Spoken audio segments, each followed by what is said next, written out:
हमारे यहाँ घरों में 3 ब्लेड के पंखे लगाए जाते हैं, जबकि अमेरिका के घरों में 4 या 5 ब्लेड के पंखे लगते हैं। पर सवाल यह है कि ऐसा क्यों? क्या आप जानते हैं? ये कोई डिजाइन की वजह से नहीं है, इसके पीछे भी एक पर्पस है। वो क्या है मैं आपको बताता हूँ। एक्चुअली अमेरिका के घरों में कमरे थोड़े बड़े होते हैं और वहां पर एसी भी लगे होते हैं, इसीलिए एसी की हवा को रूम में चारों तरफ फैलाने के लिए भारी 4 या 5 ब्लेड के पंखे लगते हैं, जो कि धीमे चलते हुए इस काम को आसानी से कर देते हैं। लेकिन इंडिया में ज्यादातर लोग एसी अफोर्ड नहीं कर सकते और यहां पर कमरे भी छोटे होते हैं, इसी वजह से ज्यादा हवा फेंकने वाले हल्के पंखे चाहिए।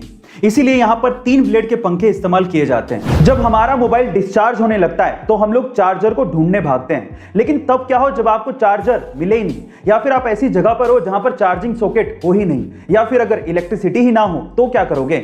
ऐसी प्रॉब्लम का सॉल्यूशन निकाल रही है चाइना की लीडिंग मोबाइल कंपनी Xiaomi, जो कि एक ऐसा डिवाइस बना रही है जिससे सिर्फ आवाज के थ्रू आपका मोबाइल चार्ज हो सकेगा। इसे साउंड चार्जिंग डिवाइस कहा जा रहा है। अब ये काम कैसे करेगा? सबसे पहले आपके साउंड को इकट्ठा करेगा और उन एनवायरमेंटल वाइब्रेशंस को ये मैकेनिकल वाइब्रेशंस में कन्वर्ट करेगा, फिर मैकेनिकल वाइब्रेशंस को इलेक्ट्रिकल एनर्जी में कन्वर्ट करके आपके मोबाइल को चार्ज किया जाएगा।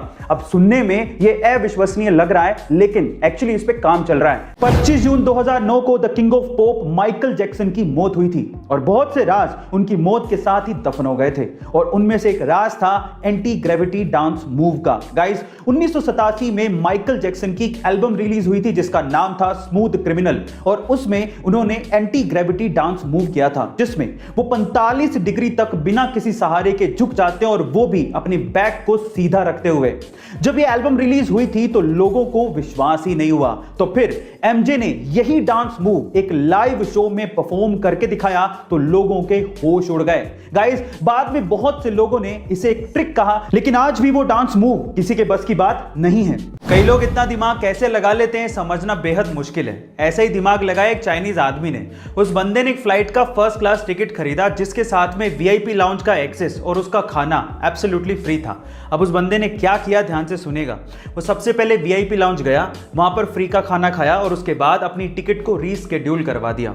फिर से अगले दिन आया, फिर से वो वीआईपी लाउंज गया और वहां का फ्री का खाना खाया और उसके बाद उसी टिकट को फिर से रीस्केड्यूल करवा दिया, और ऐसे करके उसने कम से कम 300 बार अपनी टिकट को रीस्केड्यूल करवाया और 300 बार वीआईपी खाना फ्री में खाया। और हद तो तब हो गई जब उसने उस टिकट को फाइनली कैंसिल करवा दिया और उसको सारा का सारा अमाउंट रिफंड मिल गया। हद हो गई। इंग्लिश में कई चीजों के नाम इतने वियर्ड हैं कि जिसे सुनने के बाद आप अपनी हंसी रोक ही नहीं पाओगे। कैसे? एग्जाम्पल देता हूं। जैसे कि इंग्लिश में ह्यूमंस के ग्रुप यानी कि इंसानों की टोली को मोब या क्राउड कहा जाता है, वैसे ही क्या आप जानते हैं कि उल्लुओं की टोली को क्या कहा जाता है? उल्लुओं की टोली को इंग्लिश में पार्लियामेंट कहा जाता है। इसी तरह से वाइल्ड बीस्ट की टोली को कंफ्यूजन, जिराफ की टोली को टावर, राइनोस की टोली को स्टबर्ननेस और पांडास की टोली को एम्बैरेसमेंट कहा जाता है। अब इन्हें इनाम क्यों दिए गए आप लोग चैट सेक्शन में जरूर लिखिएगा। जापान के टोक्यो में समुद्री तूफान की वजह से और भारी बारिश की वजह से बाढ़ का खतरा बना रहता है। 2006 के पहले तक तो बाढ़ की वजह से जापान के टोक्यो को काफी जानमाल का नुकसान होता आया था, लेकिन 2006 में टोक्यो ने अंडरग्राउंड बहुत बड़े बड़े चैम्बर्स बनवाए जिनकी डायमीटर 30 मीटर तक थी और जिनकी डीपनेस 70 मीटर तक थी। ये चैम्बर्स एक्चुअली बाढ़ के पानी की निकासी के लिए बनाए गए थे, और 2006 के बाद से आज तक काफी बार इन चैम्बर्स ने टोक्यो को बाढ़ से बचाया है और बाढ़ से होने वाले नुकसान में 90% तक कमी आई है।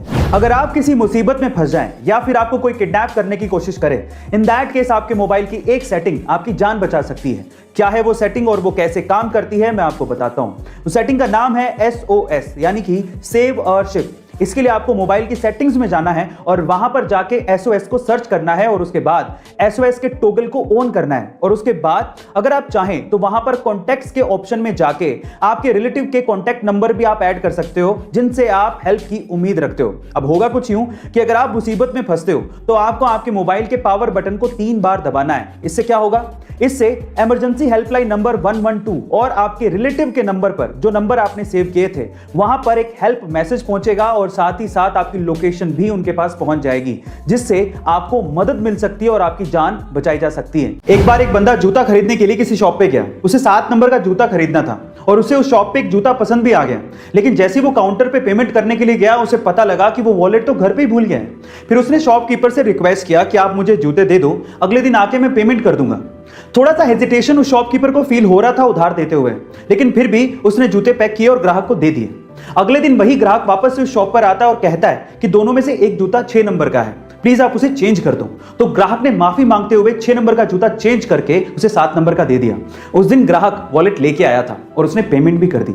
अब आप ये देखिए कि दुकानदार ने कितना समझदारी से काम किया, ना उसने जूते खोए ना कस्टमर। इसे कहते हैं प्रेजेंस ऑफ माइंड। जो हम दिखते हैं वो हम हैं नहीं, तो हकीकत में हम क्या हैं, क्या आप जानते हैं? चलिए आज मैं आपको बताता हूं। जापानियों के हिसाब से हर इंसान के 3 चेहरे होते हैं। सबसे पहला चेहरा जो हम दुनिया को दिखाते हैं, अधिकतर सोशल मीडिया पे जो हम शेयर करते हैं, वो है हमारा पहला चेहरा, जिसे हम सबसे ज्यादा फेक यानी कि नकली चेहरा कह सकते हैं। दूसरा चेहरा जो आप अपने दोस्तों को, अपने परिवार वालों को दिखाते हैं, काफी हद तक वो ये जानते हैं कि आप क्या हैं और कौन हैं, पर असल में आप क्या हो वो सिर्फ आप जानते हो, और वो चेहरा आप किसी को नहीं दिखाते। और वही है आपका तीसरा और असली चेहरा। एक बार एक लड़का बाइक पे बहुत सारे अंडे रख के लेके जा रहा होता है, लेकिन अचानक से उसकी बाइक फिसल जाती है और उसके सारे के सारे अंडे फूट जाते हैं। आसपास के लोग तब इकट्ठा होकर उसे टोंट करना शुरू कर देते हैं कि तुझे दिखाई नहीं देता है क्या, तुझे ढंग से बाइक नहीं चलानी आती है क्या। इतने में ही उस भीड़ में से एक बूढ़ा सा अंकल निकल के आता है और उस लड़के से कहता है कि बेटा तुम्हारे सारे अंडे फूट गए हैं, अब तुम अपने मालिक को क्या जवाब दोगे? चलो मैं तुम्हारी मदद करता हूं, ये मेरे पास 30 रुपए हैं, तुम रख लो। उस बूढ़े अंकल को देखकर आसपास के बाकी लोग भी उस लड़के की मदद करने को आगे आते हैं और थोड़ा थोड़ा पैसा देते हैं। इतने में उसके पास अंडे जितने फूटे थे उतने पैसे इकट्ठे हो जाते हैं और वो बाइक पे तब जाने वाला होता है। इतने में ही पीछे से कुछ लोग उसको बोलते हैं कि तुम बहुत लकी हो, अगर वो बूढ़ा अंकल ना होता तो तुम्हारा आज क्या होता। तो फिर वो लड़का जो कहता है वो आप लोगों को सुनना चाहिए। वो लड़का कहता है कि वो बूढ़ा अंकल ही मेरा मालिक है। ऐसे तो आपने सुना ही होगा कि चांद धरती से धीरे धीरे दूर जाते जा रहा है, पर अगर चांद पूरी तरह से गायब हो गया तो हमारी धरती का और हमारा क्या होगा, क्या आपने कभी सोचा है? चलिए मैं आपको बताता हूं। देखिए, अगर चांद पूरी तरह से गायब हो गया तो धरती का घूर्णन 3 से 4 गुना हो जाएगा, जिसकी वजह से हमारे दिन 6 घंटे के ही रह जाएंगे, यानी कि छोटे हो जाएंगे। हवाएं 400 किलोमीटर पर आवर के हिसाब से चलेंगी, जिससे पक्षी और इंसेक्ट्स सर्वाइव नहीं कर पाएंगे। इसके अलावा रातें बहुत ज्यादा काली हो जाएंगी और सबसे इंपॉर्टेंट चीज यह है कि धरती अपनी एक्सिस से टिल्ट हो जाएगी, यानी कि हिल जाएगी, जिसकी वजह से एक्सट्रीम वेदर कंडीशंस पैदा हो जाएंगी और उसकी वजह से पूरी तरह से तबाही मच जाएगी और अंततः हम खत्म हो जाएंगे। आपने अपनी जिंदगी में चीजों की या पैसों की चोरी तो सुनी होगी, लेकिन हमारे अजब गजब एमपी में एक अलग ही मामला सामने आया। वहां के गांव में पूरी की पूरी बनी बनाई सड़क की चोरी हो गई। जी हाँ गाइस, आप ठीक सुन रहे हैं। मामला कुछ यूं है कि एमपी के गांव में ग्राम पंचायत ने वहां के एक वार्ड में 10 लाख रुपए की लागत से एक सड़क बनवाई थी, लेकिन जब जांच हुई तो पता लगा कि वहां पर सड़क है ही नहीं। जब जवाब मांगा गया तो ग्राम पंचायत के उप सरपंच ने जवाब के बदले एक शिकायत ही दर्ज करवा दी और उस शिकायत में लिखा हुआ था कि इस वार्ड में शाम तक तो सड़क थी, लेकिन सुबह होते होते वो सड़क चोरी हो गई। मामला भ्रष्टाचार से जुड़ा हुआ लग रहा है, लेकिन ये जांच का विषय है। एक बार किसी रिपोर्टर ने रतन टाटा जी से सवाल पूछा कि सर, आपके रहते हुए एशिया के सबसे अमीर इंसान मुकेश अंबानी जी क्यों हैं? तो उन्होंने बड़ा ही सुलझा हुआ और दिल छू लेने वाला जवाब दिया।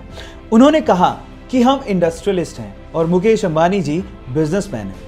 हम ये नहीं चाहते कि इंडिया इकोनॉमिकल सुपर पावर बने, बल्कि हम ये चाहते हैं कि ये देश, ये इंडिया खुशहाल नेशन बने। और इसी सपने को पूरा करने के लिए रतन टाटा जी अपने पैसों का अधिकतर हिस्सा चैरिटी में डोनेट कर देते हैं।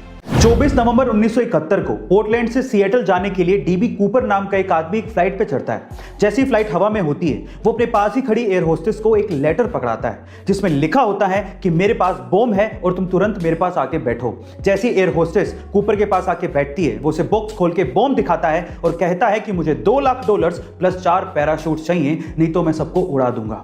शाम होते ही फ्लाइट जब सिएटल पे लैंड करती है तो डिमांड के मुताबिक $2 लाख प्लस 4 पैराशूट कूपर को दे दिए जाते हैं। फिर वो उसी फ्लाइट पे बैठता है, फ्लाइट उड़ती है, उसके बाद वो पैराशूट पहनता है और फ्लाइट से कूद जाता है। उसके बाद से लेके आज तक किसी ने भी डीबी कूपर को दोबारा नहीं देखा।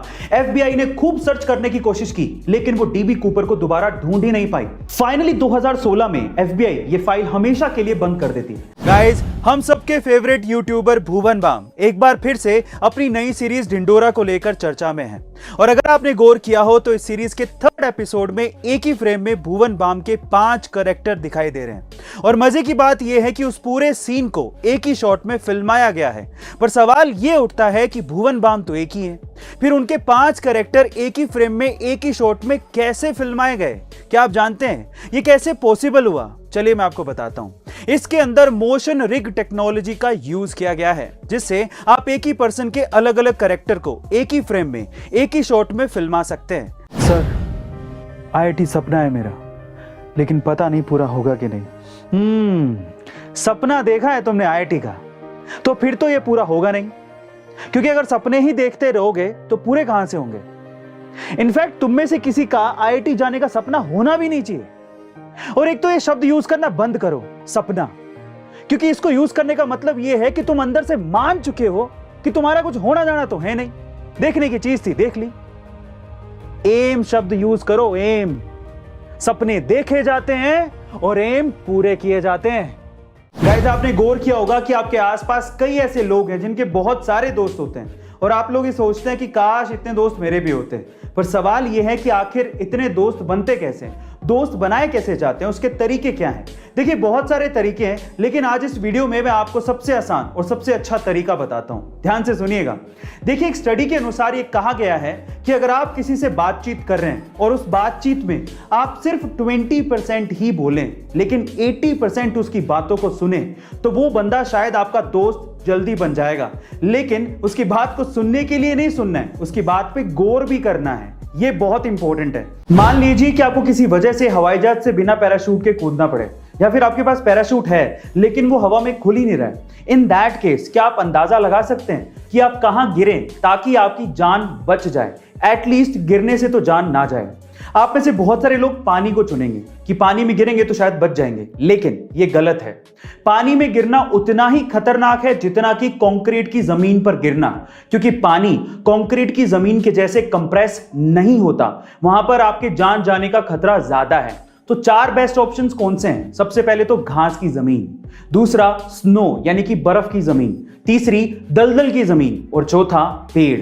अगर आप इन 4 जगहों पर गिरते हैं तो शायद आप बच सकते हैं। मंदिर में चढ़ाए गए फूल अगले दिन कचरे में फेंक दिए जाते हैं, लेकिन किसी के लिए वो कचरा है तो किसी के लिए बिजनेस का आइडिया। जी हां गाइस, आप ठीक सुन रहे हैं। कानपुर के अंकित अग्रवाल ने ऐसे ही कचरे के फूलों से अपने बिजनेस का आइडिया निकाल लिया। उनके स्टार्टअप का नाम है फूल। अब ये करते क्या है, उनके आइडिया को ध्यान से सुनिएगा। सबसे पहले तो मंदिर में चढ़ाए गए फूल जो कि अगले दिन कचरे में फेंक दिए जाते हैं, उनको ये लोग इकट्ठा करते हैं और उसके बाद उन्हें प्रोसेस करने के बाद बहुत अच्छी क्वालिटी की अगरबत्ती और धूप बत्ती बनाई जाती है। अब ये आइडिया इतना फैंटास्टिक क्यों है? क्योंकि ये 2 सॉल्यूशन देता है। पहला तो फूलों का कचरा कम हो गया है और दूसरा उसी से ही एम्प्लॉयमेंट जनरेट हो रहा है। जिम जाके डोले शोले बना के हट्टा कट्टा दिखने से कुछ नहीं होता, अंदर जान भी होनी चाहिए। चलो मैं इसका एक बढ़िया सा एग्जांपल देता हूं। अभी रिसेंटली ही कोची इंडिया के रहने वाले राहुल पानीकर का एक आर्म रेसलिंग का मुकाबला था। जानते किससे था? वो भी दुनिया के सबसे strong body builder Larry Wheel के साथ। शुरू में तो लैरी वील ने बहुत जोश दिखाया, लेकिन लास्ट में जाते जाते वो जोश खुश हो गया। राहुल, जो कि लैरी के सामने काफी कमजोर दिख रहे थे, उन्होंने लैरी को आर्म रेसलिंग के मैच में हरा दिया।